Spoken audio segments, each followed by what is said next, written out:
जो एरियामध्ये मला 500-550 जास्त मार्क होते कस्टमर फॅसिलिटी मिळते.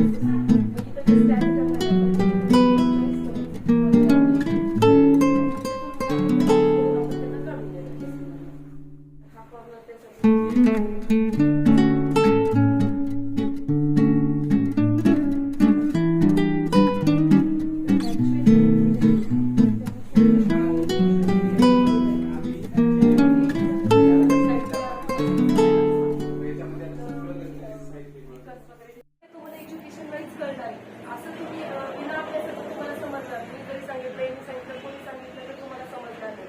बेस्ट वे की तुम्ही व्यवस्थित अभ्यास करा, चांगल्या पद्धतीने पास व्हा, मार्क्स चांगले मिळा. त्याच्यानंतर तुम्हाला कळेल की तुम्हाला 2 ऑप्शन येतात, एक बिझनेस येतो आणि एक जॉब येतो. आम्ही दोघांनी जॉब पण केलेला आहे आणि आता बिझनेस पण करतो. तर माझं म्हणणं असंच आहे की तुम्ही छान पद्धतीने अभ्यासाकडेच कॉन्सन्ट्रेट करा, बाकीच्या गोष्टींकडे देऊ नका लक्ष.